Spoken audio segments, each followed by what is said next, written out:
In July 2019, a video surfaced on social media showing a woman carrying a child and walking out of a hospital in the Kurdish-controlled region of northeast Syria.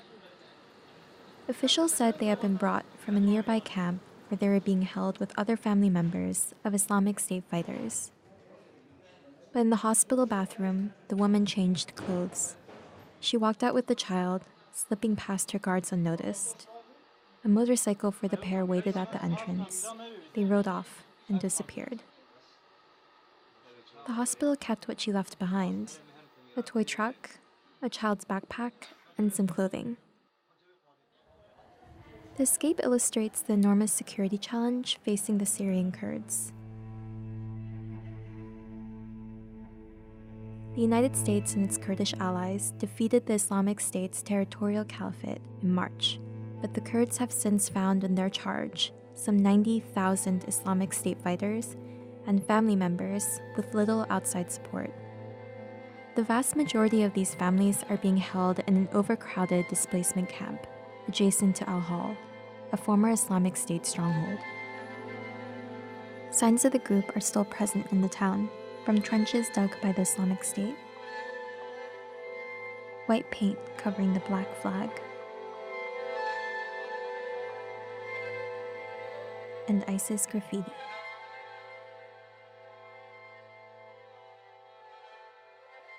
In the past year, the camp's population has swelled to more than 70,000.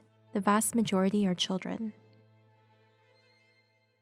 The Washington Post spoke with Kurdish officials, aid workers, and camp residents who described rising tension, fear, and violence in the camp.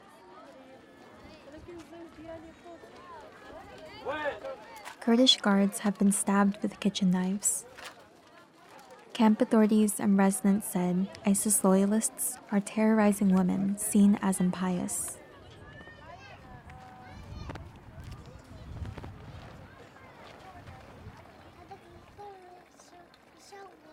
Scary.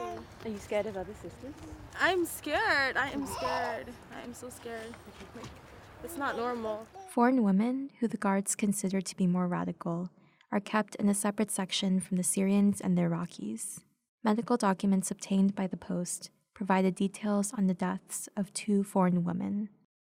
An Indonesian in her 40s was found dead, naked. Bruises covered her lips, shoulders, and upper arms. She was 6 months pregnant and had suffered trauma to her abdomen. Doctors concluded in another report that an Azerbaijani teenager was strangled to death. Teeth marks on her upper lip indicated she had died of suffocation. Her mother told aid workers the teen had slipped and fallen. Some women have claimed abuse at the hands of guards. One time I usually have a wheelchair that I put my kids in because it's 2, you know.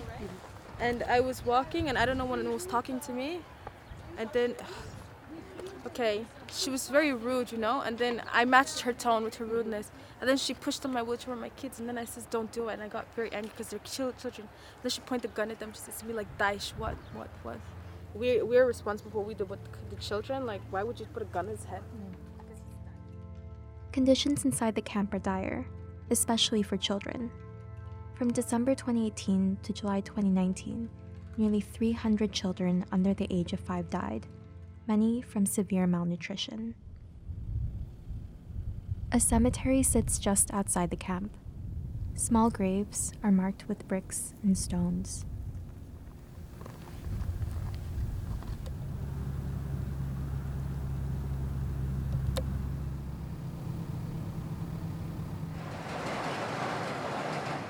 Elsewhere in the Kurdish region, acts of terrorism puncture everyday life. The Post witnessed the aftermath of a car bombing in a town around a 2 hours drive from the camp. Security forces were the intended target, but the blast killed 3 children. They had been displaced from Aleppo by a war that is meant to be winding down.